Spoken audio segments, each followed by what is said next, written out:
And over to you, Mattia. Good morning, good afternoon, and good evening to all of you. It's my pleasure to welcome you today to a very interesting panel titled Indigenous Food Systems, Strengthening Partnership and Building Resilience in a Changing World. This is a panel held in the context of the World Food Prize Borlaug Dialogue. My name is Mattia Paiagaletti. I am the lead technical specialist for Indigenous peoples for IFAD, the International Fund for Agricultural Development, which is the organization I've been serving for more than 30 years. 30 years means that I consider IFAD as my second family. And I'm saying this exactly because it's with the spirit of a family conversation that today I will be acting as a moderator of this panel, which is composed of Indigenous leaders from different regions in the world. Let me quickly explain how the session is organized. Following a few words of introduction and a short video, I will invite each speaker with a guiding question to speak for about 6 minutes. I will then explain also in a few minutes IFAD's work with Indigenous peoples. And assuming that we will do well with the time allocated, we will have some time for a Q&A before closing the session. Now, a few words of introduction. Recent data indicated that there are more than 476 million indigenous peoples worldwide, which constitute more than 6% of the world population, but 18% of the world's poor. Most of them live in rural areas. These 6% of the world population, however, are custodian of around 80% of the global biodiversity and play a unique role in protecting fragile ecosystems.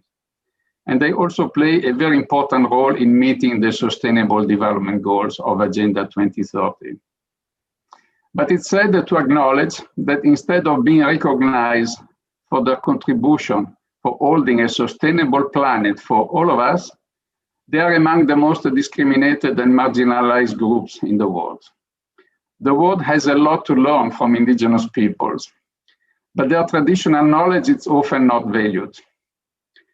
Due to their close interaction and interdependence from natural resources, they are direct testimony also of the impact of climate change, which has been affecting them more than others.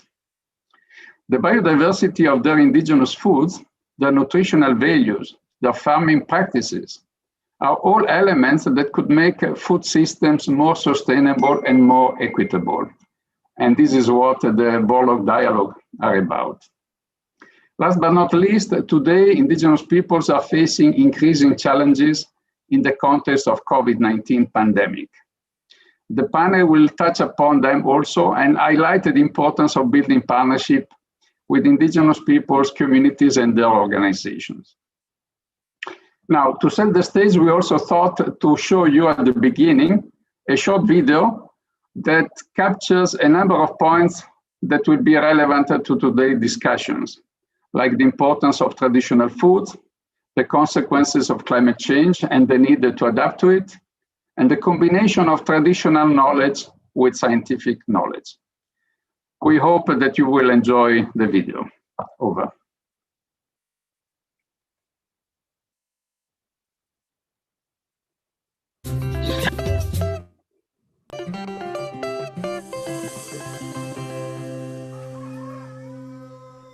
Italy's popular chef Rubio, whose curiosity for food and culture has led him all over the world, is in northern Guatemala visiting an indigenous Quechua community.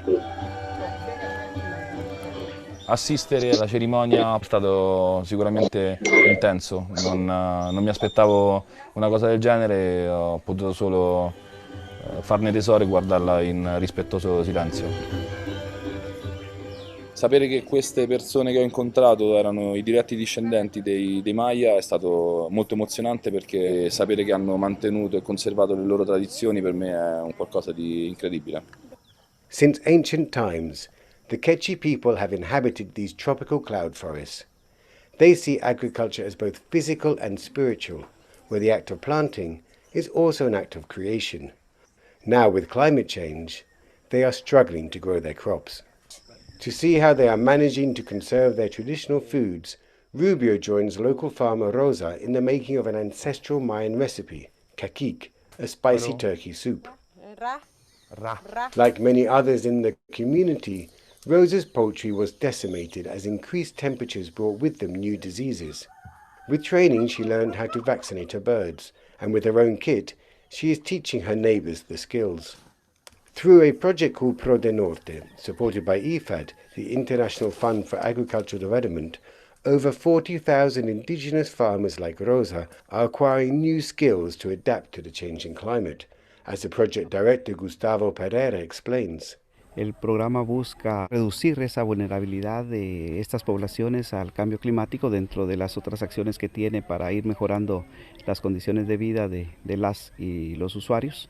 Entonces, cuando entramos a acompañar con asistencia técnica, procesos de capacitación y el proveer de incentivos ambientales, permite que haya también un cambio en el comportamiento de las comunidades. As advocate of these new practices, Rosa has planted 25 different native species of trees on her land. She has seen how trees reduce the effects of climate change, providing shade and nutrients for her crops, and preventing soil erosion as rains become heavier and more erratic. And her concern now is to pass on her knowledge. Back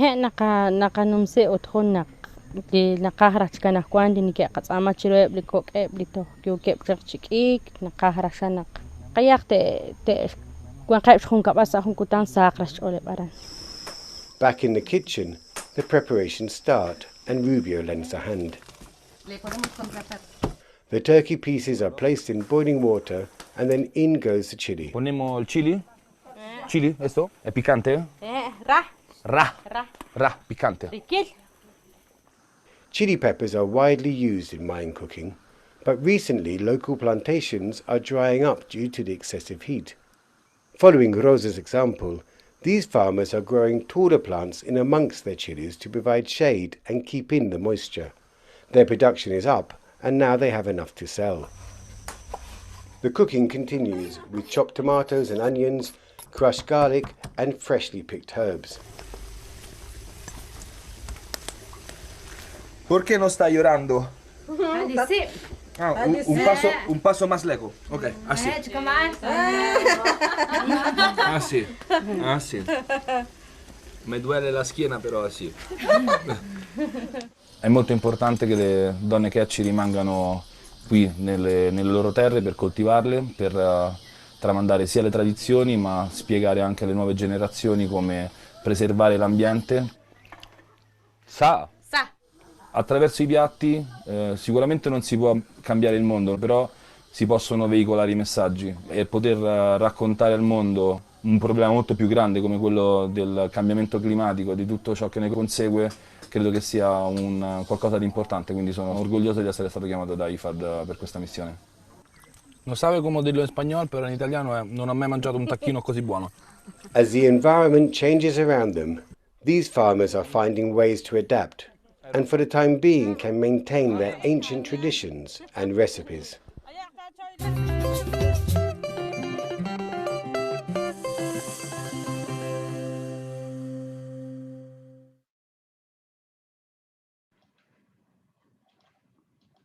Very good. Hope you liked the video. And now it's really my great pleasure and honor to start with the first speaker.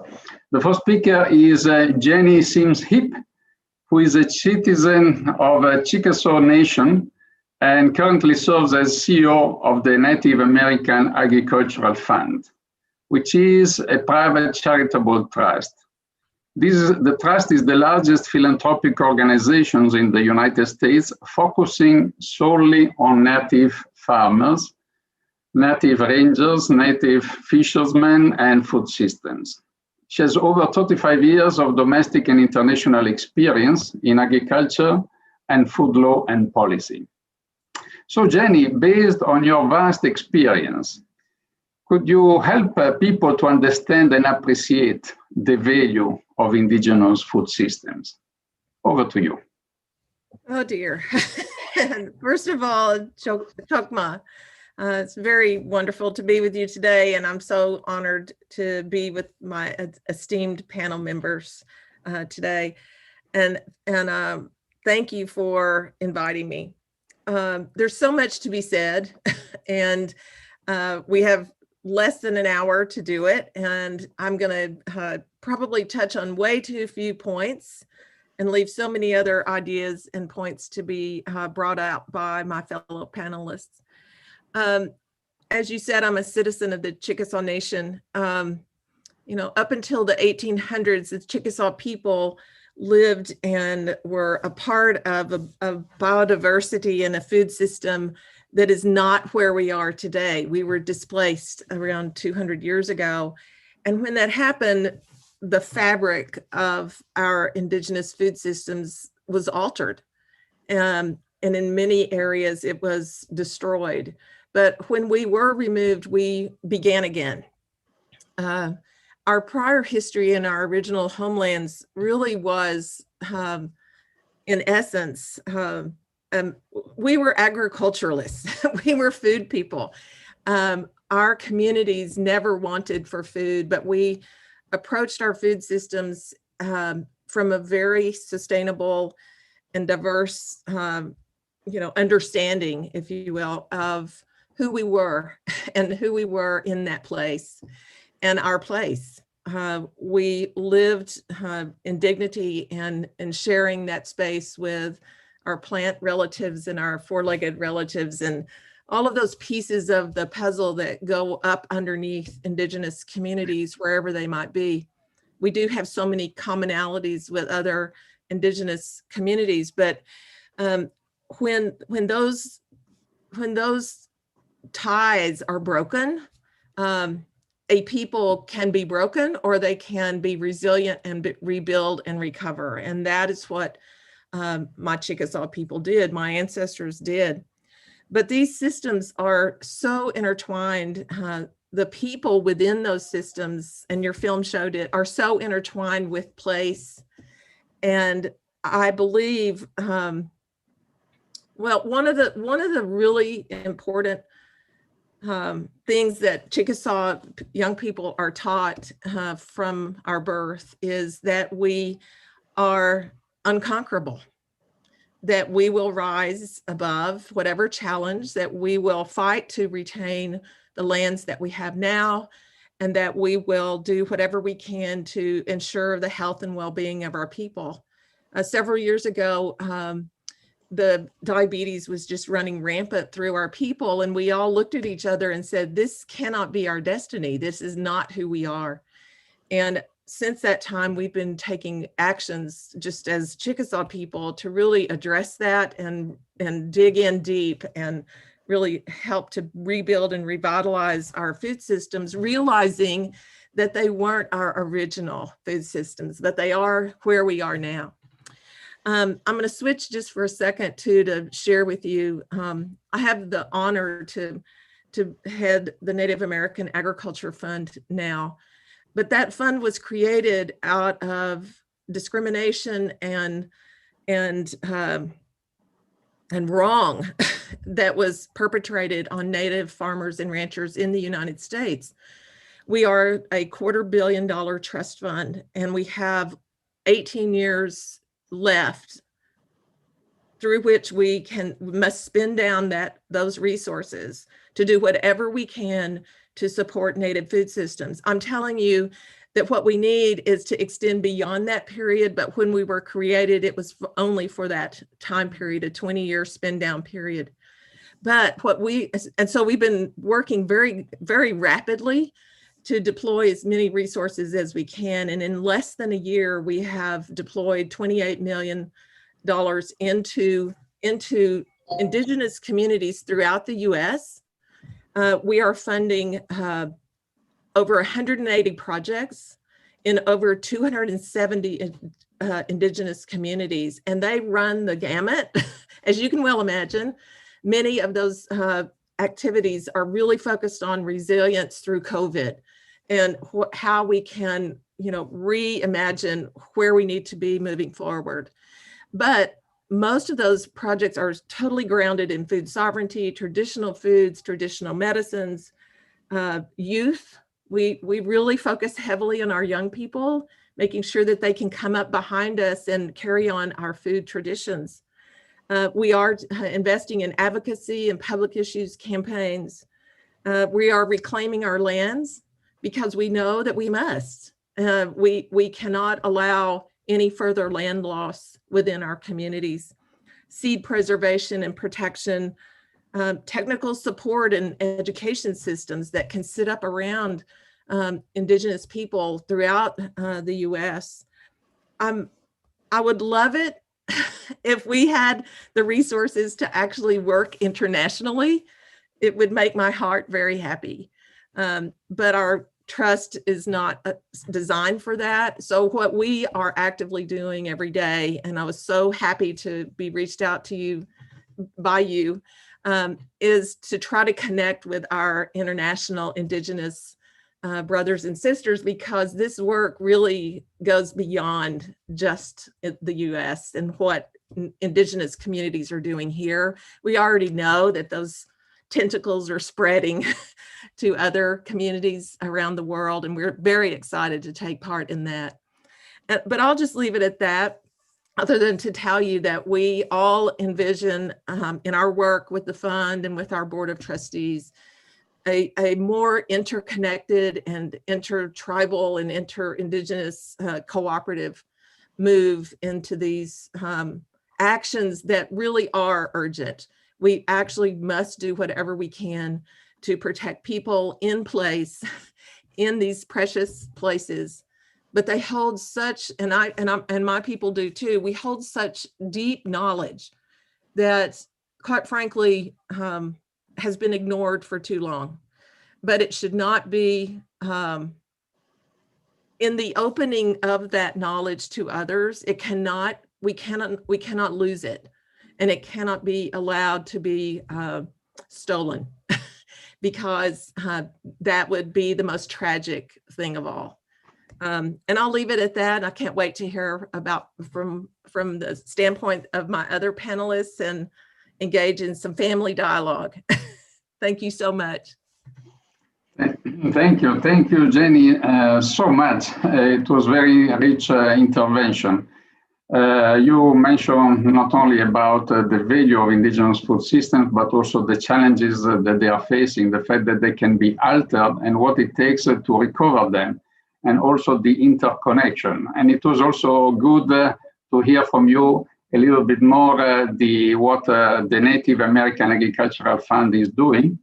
After all, this panel is also to identify and strengthen partnership for a common cause.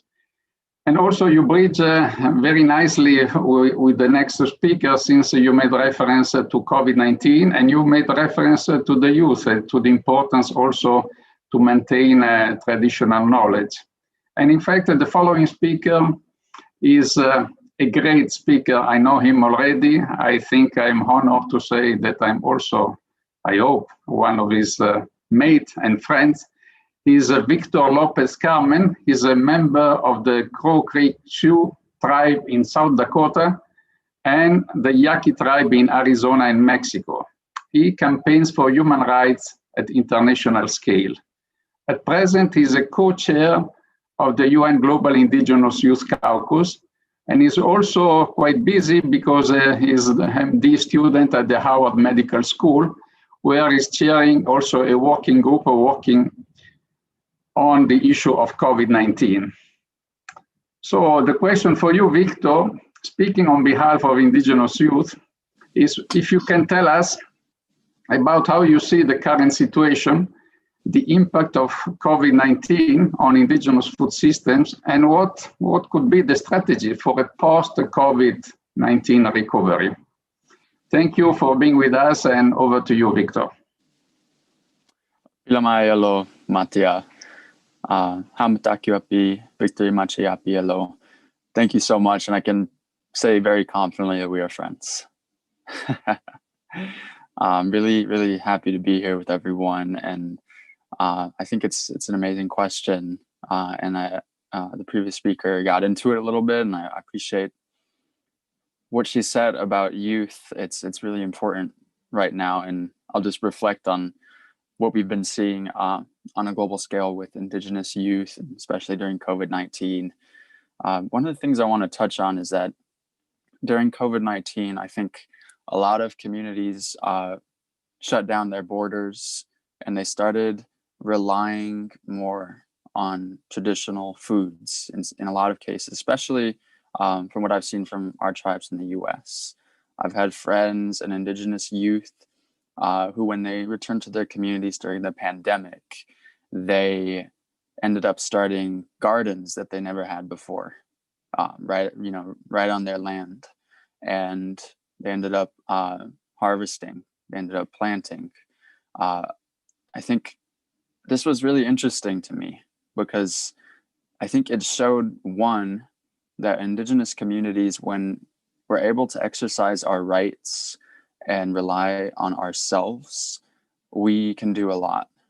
We can do a lot, and we have in many cases the capabilities to activate a resurgence of that traditional knowledge at a moment's notice. And it just goes to show that it's still there. Families still know how to do these things, and a lot of times I think in these situations in the recent past, there has been a lack of hope almost because of what happened to our people, because of for instance, being sent to boarding schools and a lot of knowledge being stripped from us, the conditions that have manifested on our reservations because of colonization, I think has drowned out a lot of the hope from Indigenous youth in regards to the resurgence of our culture and our traditional food systems, where it can be difficult, but during this time, I think a lot of that hope has built up again, and we've seen that that we can actually do these things and we can provide for ourselves, and that we have been doing this for thousands of years. And I've seen a lot of elders really step up and show the youth how important this is during the COVID-19 pandemic, where we didn't really know what was going to happen. We didn't know if we could rely on assistance from anyone else when this was beginning. We didn't know how long our borders would be closed, or if we'd be able to get food from grocery stores. But we knew that for thousands of years, we didn't need any of that, and then we could do it again. But like the previous speaker said, that there are some systemic barriers to that that we're still facing today. And I think, the respect of our land and our water rights is very much needed to promote the resurgence of our traditional food systems. And I know that the United Nations can be a great bridge in helping to promote those rights, helping to put pressure on states to say that, it's better for everyone if Indigenous peoples are practicing their traditional knowledge. It's better for the community's health. It's better for other people can learn a lot from this as well, especially because the ways that we've been planting are the most sustainable. And if states want to go towards sustainable energy, sustainable farming, a lot of that is based in our current agricultural system. And Indigenous peoples do this, provide for their communities in very sustainable ways. And we can really teach people a lot, and teach governments and communities and cities a lot about how to do this in a sustainable way, as we've been doing, and as the data shows, that we're doing right now, still to this day. But on the other side, because of the intergenerational trauma and colonization that's been done to our communities, a lot of Indigenous peoples are in positions where they do need economic and social investment in those traditional food enterprises. And it's not a handout. It's not a favor. To me, it's more of a responsibility because of what was done to our communities when those things were taken away by force, or when they were taken, when communities were just pretty much devastated and forced to assimilate in many ways. And that knowledge, sometimes I think, even to this day, it's a responsibility. In the United States, we call it a trust responsibility, that governments invest into Indigenous communities to correct what they have done in the past, hopefully to reverse the impacts of colonization, but also to invest economically in the indigenous communities, traditional food systems, because a lot of youth want opportunities to enter that sort of field and make a sustainable living, be able to provide for their families at the same time. And we see a lot of indigenous youth leaving the communities, but I know that, you know, whenever I'm at a ceremony or whenever I'm in the community, every indigenous youth has an amazing time eating the traditional foods. Every youth wants to eat the plants that grew. We want our culture, we want our identity, and food is a huge part of that. And we just feel so good when we're able to have that chance. But oftentimes on the reservations, you know, there's a Pizza Hut there. There's other stuff there that we isn't really good for our community. But for instance, like, and it's not always growing either, and it will take investment. Like, for instance, the buffalo, were almost exterminated in the Great Plains, where one of my tribes is from. It takes great investment to get the buffalo back into the land, but they're good for the land. They make the land they make the land more nutritious to plant food on, but also they're more sustainable. They require less energy, less water, and they're traditional foods in the sense that they can support the entire communities. And the United States, definitely, governments have a responsibility to invest back so that we can have a resurgence of these things. And I know that a lot of indigenous youth really want to bring the buffalo back. That's a really big thing, because it's also very integrated into our ceremonies. That's how we make our teepees and things like this. So when it comes to traditional food, I think there's also a very important aspect of protecting the hunting rights as well, protecting our rights to grow food, protecting our water and our hunting rights. And I know indigenous youth, we really want these things, and we look towards a future where we can integrate these things into our daily lives. Thank you. Thank you, Victor. Thank you for a very effective statement. You have described the situation so well. In times of crisis, we realize the importance of traditional food systems as a strategy for resilience. And what you said is even more than resilience, also self-reliance. And the fact that we need to acknowledge the importance of them is something that is critical. You also mentioned that we cannot do that if we ignore the importance of defending and protecting the rights, access to land, access to water, access to natural resources. And you also made reference to the role that UN agencies like IFAD should do in that respect. Whenever we support operations, sometimes we, perhaps as a financing institution, will look at the financial aspects more than anything else. But this part of protection and of legal rights is absolutely fundamental. It was also so effective to see the role of youth in that, the value that young people can give in retaining this traditional knowledge and traditional practices related to food. This is really effective.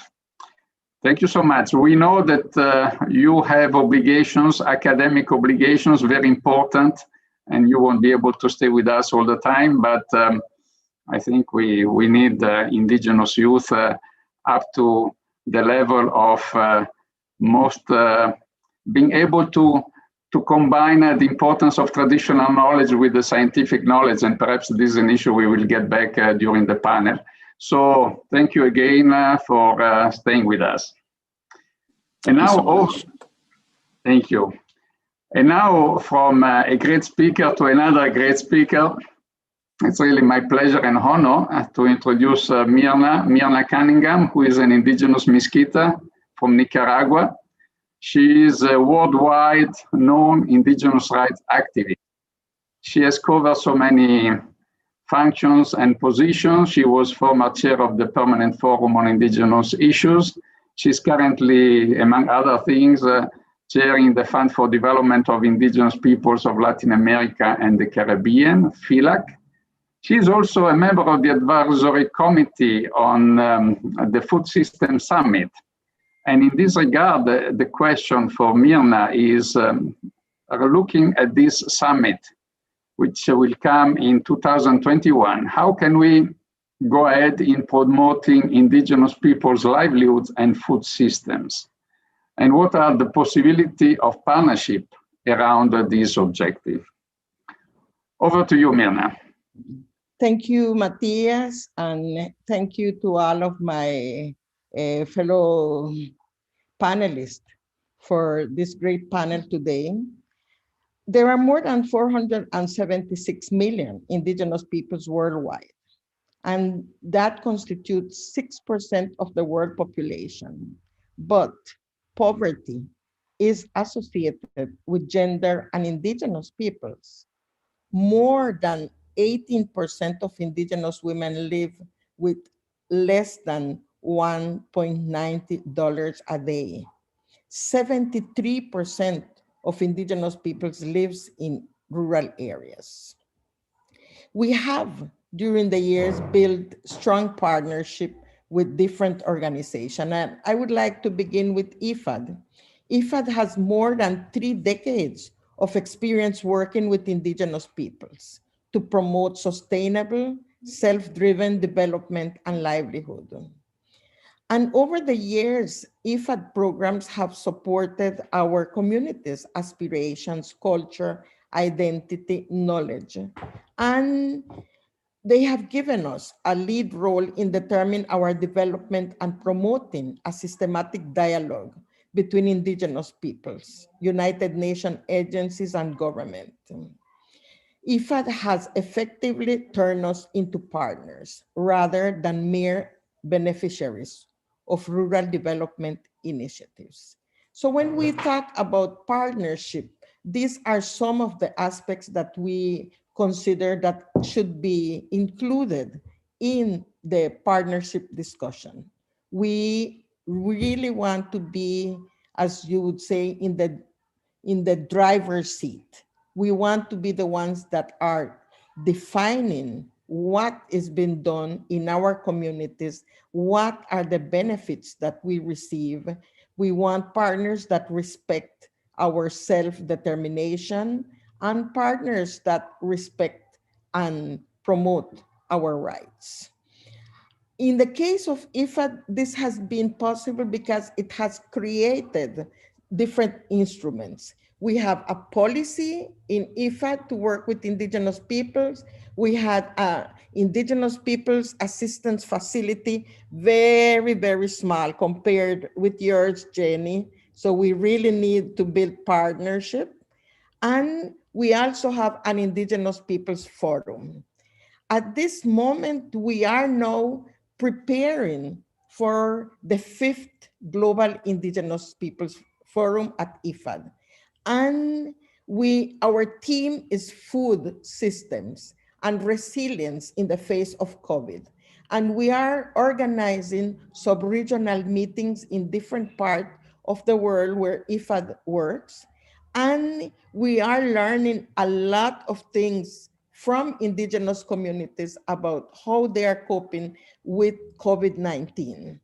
Indigenous, we have identified, because we have yesterday, we finished the 5th sub-regional meeting in Latin America. So we met with the Caribbean, with the Andean region, the Mesoamerican, the Amazonic Basin, and Southern Cone. More than 120 indigenous organizations have participated in these meetings. And they have shown us how indigenous food systems are part of the core indigenous identity, traditional knowledge, and sustainable management of lands, resources, and biodiversity. They have mentioned that when we talk about indigenous food systems, the first thing is land. The second thing is seeds, how to protect seeds, how to avoid contamination of the seeds. But also they have expressed how food systems are integral to indigenous peoples' reciprocal and interdependent relationship with their environment. They are also part of community cooperation, community solidarity, mutual support, and cultural practices. In fact, many indigenous festivals are celebrated during planting and harvest season. The indigenous peoples have confronted COVID-19 pandemic, going back, as Victor mentioned, going back to their community, but while upholding their dignity, rights, and well-being, and maintaining sustainable food system, supporting indigenous peoples' food system, strengthen holistic health and well-being in indigenous communities.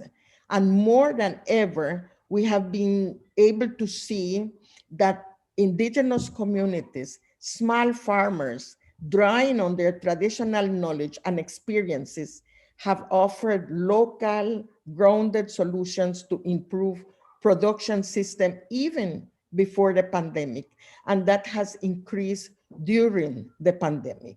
So in this spirit of social inclusion and integrity, we consider that governments and the international community need to engage indigenous peoples by supporting their rights, by supporting their lives, by supporting their territories, their free, prior, and informed consent, but also by strengthening the capacity of their organizations and develop programs that build back better production systems. So we believe that there can be a great difference by governments if they design response strategies involving indigenous peoples in policy and decision making. We can help from indigenous organizations to replicate this practical solution and to really continue building together a different future. Thank you, Matthias. Thank you, Mirna. Thank you so much. Well, it's so rich a statement, difficult to summarize, but thank you for starting by saying what partnership means and what are the conditions in order to have a genuine partnership on equal terms. I'm pleased that you already anticipated something about IFAD's work, so that will make my job easier. But more important, you really highlighted the fact that local indigenous communities, based on their tradition, based on their food systems, are able to identify local solutions to local needs, even at the time of the crisis. And by the way, today is the World Food Day. Let's acknowledge that. Also because we know that Mirna will be on stage even later today. So it's a very busy day for Mirna. And then perhaps we will have more time during the question and answer session to go back to some of the points, because now we have another wonderful speaker. I'm so happy and pleased to introduce Joan. Joan is another member of the steering committee of the Indigenous Peoples Forum at IFAD, but she's much more than that. She's been also serving the Permanent Forum on Indigenous People. She was, among other things, a former Secretary General of the Asia Indigenous Peoples Pact. She was awarded as a Champion of the Earth for Lifetime Achievement by UNEP, and many other things. So for you, Joan, the question is that covering another function as a co-convener of the Indigenous Peoples Major Group for Sustainable Development, since you have been fully involved in the formulation of the Sustainable Development Goals, how do you consider the role of indigenous food systems, the role that indigenous food systems play in achieving the Sustainable Development Goals? Over to you, Joan.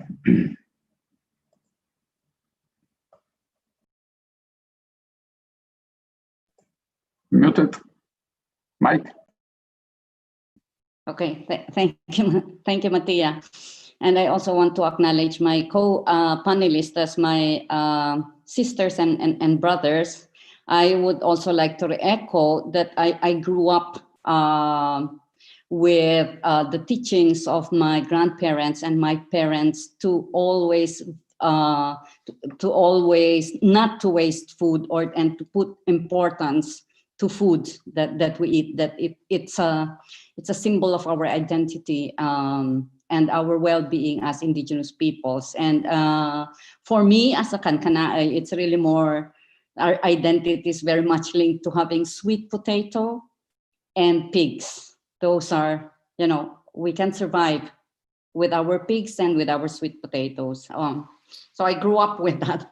But since the topic given to me is on the SDG and the importance of food systems, I would just like to draw attention to what the SDG is in relation to food systems, and this is particularly part of Goal 2 of the SDGs, which calls for end hunger, achieve food security, and improve nutrition and promote agriculture. So it's clearly one of the main targets of the SDGs.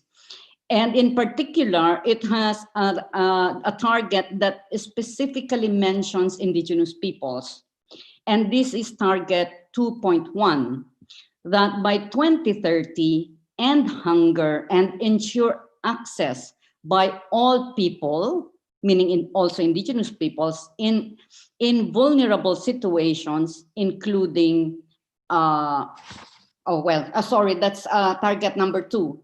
2.1, but going to target 2.3, that is also, of course, important, is by 2030, double the agricultural productivity and incomes of small-scale food producers, in particular women, Indigenous peoples, family farmers, pastoralists, and fishers, including through secure and equal access to land and other productive resources and inputs, knowledge, financial services, market and opportunities for value addition and non-farm employment.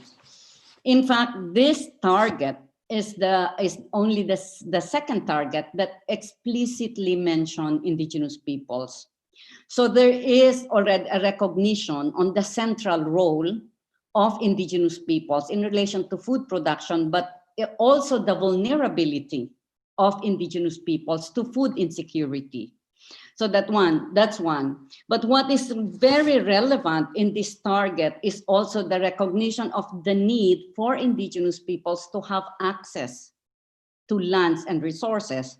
And if we translate that to Indigenous peoples' rights, it is a reference to the need to secure the lands, territories, and resources of Indigenous peoples. The second point is the issue of knowledge, which I think everybody already acknowledged, that our knowledge, our traditional knowledge, is in fact emanating from our interaction to our environment, to our lands, territories, and resources, which is also providing us the resilience, including in relation to our food systems. And the other related elements is also access to financial resources, markets, and opportunities. Because this also provides sustainable livelihoods for Indigenous peoples. I would like to look at markets not in the destructive, commercial point of view, but market where we can exchange goods to support our needs and yet done in a sustainable manner. So now I also want to highlight that this particular goal on providing food security, or when we talk of Indigenous food systems, is very, very much linked to all other goals of the SDGs. We cannot talk of, we cannot end poverty if there is no food security. We cannot also talk of sustainable consumption and production, right? Because food is also a matter of production and consumption. But it has to be done in a sustainable way. Goal 8 is in relation to economic growth and decent work, which I also mentioned earlier. So it's just to highlight that is at the center of when we're talking of achieving the SDGs, that indigenous food systems is necessary. It has to be secured before we can even achieve other goals. I have 1 minute left. So what I wanted to emphasize is, if we are then looking for partnerships in securing food systems for indigenous peoples, number one, we need to secure the lands, territories, and resources of indigenous peoples. Number two, we need to ensure that women are fully recognized in their role, not only in food production, but the overall well-being of indigenous peoples, because you cannot separate indigenous people's well-being from food systems and food security. Number three is the need for all the technical and financial support for our sustainable production and marketing. And if you look at what's happening now with COVID, a lot of our products were not marketed because of the lockdowns, and they were rotting and there was no support given. So that was put into waste, while others are, going hungry. There are just food being wasted, and that is very unjust. So finally, we need to transform the whole agricultural sector, the way agriculture and food production is done now. This is an opportunity for us to rethink how we calibrate the way we produce food and the way we consume food, because there's a lot of food production that is actually going to waste. And that is causing also inequity, and that is also causing the disempowerment of the food producers that are actually feeding the world. So I want to end with that, and we can have a further conversation later. Thank you so much, Joanne. Thank you also for making some summary points of your statement. Your intervention explains so well all the interconnections that are captured in the Sustainable Development Goals. The fact that SDGs somehow recognize the importance of indigenous food systems when it comes to food production and when it comes to consumptions and other elements. But it's also important that we are all aware that we really need to take this opportunity. Crisis is an opportunity. Any crisis can be an opportunity. The worst consequence of a crisis is not to take the opportunity which is behind. And rethinking development models, rethinking production systems is an opportunity that the world should not miss. And by doing that, the experience, the knowledge of indigenous food system, indigenous knowledge is an asset, The point, as we mentioned right at the beginning, is that very often this traditional knowledge is not acknowledged, is not valued. And there are gaps between the so-called scientific knowledge and the traditional knowledge. And we know that the traditional knowledge has something to offer. The scientific knowledge is more and more segmented, more and more fragmented. It's more and more specialized. It's not able to capture the holistic approach that is so essential today to embrace the complexity of the world. The globalization has introduced even more complexity. But to what extent we are able to identify solutions within this complexity is not for granted. And another thing that we need to fight is a kind of cultural stigma, which sometimes is associated to the traditional knowledge.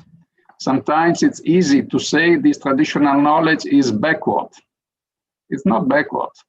It's the most modern knowledge that we may avail at the moment. Why? Because it's the knowledge that is taking care of preserving resources for the future generation. It's a knowledge that is looking to the future. There are so many other things. By the way, let me reiterate to those who want to place questions on social media to use the hashtag #WeAreIndigenous. so that hopefully we will collect a few questions. Now, in the agenda, it's my turn to say something about IFAD. And time is running, but I know that there is a timekeeper very severe. So I will try to be quick by saying something and retrieving what Mirna said before. After all, IFAD has been working with indigenous peoples for more than 30 years. After all this experience, we were able to come up with a policy. A policy was drafted after lengthy consultations with indigenous organizations. The policy includes 9 principles of engagement with indigenous peoples, which means that our operations need to look at these principles whenever they are designed. So at the time of the design, we need to make sure that our operations funded by IFAD will acknowledge the cultural heritage and cultural identity as assets of the community. They needed to value indigenous people's knowledge. They needed to enhance the resilience of indigenous people's ecosystems. They need to promote equitable access to land, territories, and resources. And they need to enforce the principle of the free, prior, and informed consent, and to make it working. There are other principles like promoting access to markets, like promoting gender equality. And for this aspect, our policy is considered something that we really valued. But of course, a policy is not enough. We need to implement it. And so we can say also that as a UN agency, we are by far the organization which has provided more funding for indigenous peoples. We can say that over the course of our 30 years, we were able to finance a total of $2.5 billion, reaching out to 41 million beneficiaries. At the moment in our portfolio, we have 64 ongoing projects, reaching 7.6 million beneficiaries. We are covering all regions in the world. But this is about our regular programs, which are implemented through local governments. In addition, we are talking about a different kind of projects. These are small scale. This is what also Mirna mentioned. They are funded through the Indigenous People Assistance Facility, but these small scale projects are funded and implemented directly by indigenous organizations. So we value these projects a lot because there is a strong demand. These are projects that can address priorities identified by indigenous organizations. We have highest element of ownership, fully in line with the principle of self-determination. And the only problem we have is that at the moment we are not able to meet all the demand. Our heart was bleeding 2 years ago when we had the last round of proposals, because we were able to finance with our resources only 5% of the proposals. This is another area where we are really committed to identify new partners. This program, by the way, is implemented by regional organizations of indigenous peoples. All proposals are screened by them. And so this is something that can be considered as a reference. I believe that we may have 5 minutes left. Yes, I have to conclude. 5 minutes left for some questions. And let's see whether we have received at least one question. Okay. Perhaps, okay. There is one for Jenny. Jenny, how do you see the possibility to partner with organizations like IFAD? Over to you, Jenny. Did you ask that question? I have a vested interest as well, I must say. Well, our scope in the fund when we were created was domestic and internal to the U.S., indigenous communities here. But there's so many ways that we can partner otherwise. We can co-convene, we can co-facilitate. We can call people together. There's no reason why we can't support things of that nature. And I think it's important for the Native American Ag Fund to do that, because we are all very cognizant that what we're doing here has regional and hemispheric and world global reach, and we're excited about that. So I just think we've got to pull away from Zoom and actually reach out to one another and figure out how we're going to keep communicating and start planning our engagement with you more, but your engagement with us more. And I'm happy to do that. I'm excited about it. But the partnerships are there. We're seeing it already in our work, where foundations and other governmental players are actually seeing what we are funding and coming in alongside. And I think that's just an endless opportunity to keep building capacity to sit up under Indigenous communities in food systems. Wonderful, very good. Thank you, Jenny. We are certainly ready for that. Now, another question. This is for Mirna.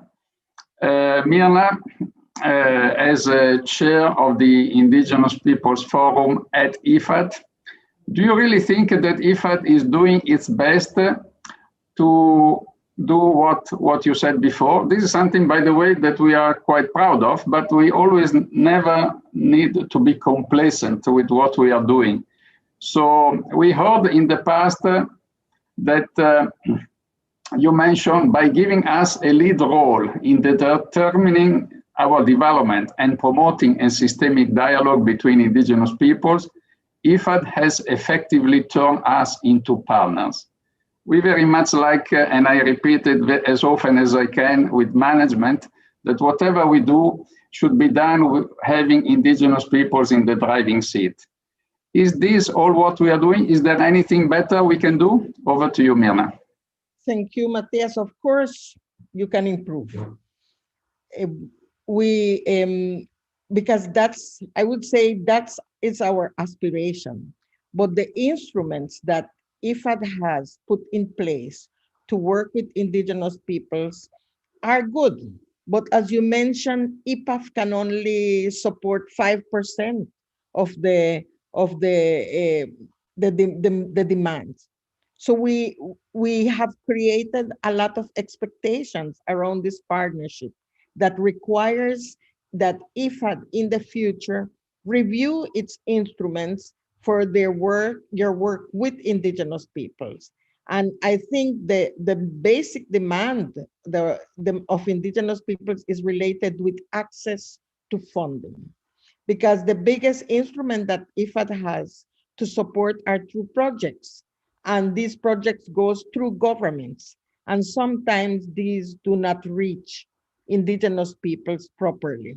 So access to funding, participation in all phases of the cycles of projects, dedicated funds for Indigenous peoples in the different instruments that are created at IFAD are some of the things that we need to see more in the future. Thank you. Thank you very much. And I think we should take it as a commitment. As a matter of fact, the other day, IFAD management organized, and this is something that gives me a lot of institutional pride, organized a consultation with civil society organizations in the context of the negotiations for the next replenishment. Every 3 years, like any other financing institution, IFAD goes for a replenishment of its financial resources. This is a time to come up with new ambitious goals. And the point that you mentioned, because we really treasure IPAF as a unique program, a unique facility, the fact that we need to increase this percentage of projects supported and funding is a common goal. So thank you again, Mirna, for raising this point. Now I'm told that the time is almost off. Let me come with just a few closing remarks. In fact, these are the panels where you'd like to have hours and hours of conversation.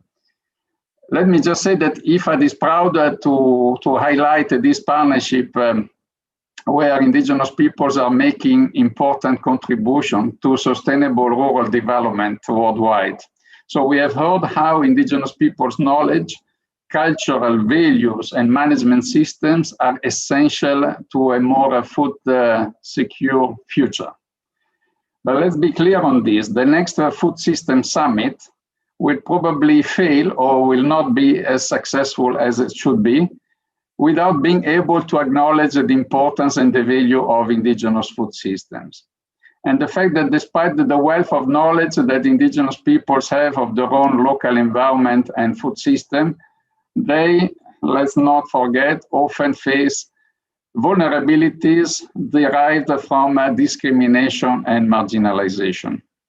So there is a need to reinforce and renew the partnership between indigenous peoples, governments, development agencies, foundations, trust, and agencies like IFAD should take the responsibility and play a critical role in scouting this partnership, facilitating the dialogue with government. Final point, COVID-19 has given us the opportunity to rethink development models, reconsider the need to live in harmony with nature and respect nature, and also the importance of a community. It's important that this opportunity is not wasted. These are some closing remarks. More could be said, but let me thank, first of all my colleagues in the backstage who have been working hard to organize this event. And let me thank the panelists. It was really an honor to have you here and listen to all your points. I really hope that we will have continuous engagement. I will take the word of Jenny back to, after the Zoom, back to work and back to continue on what we said today. So stay well, stay safe, and goodbye to all.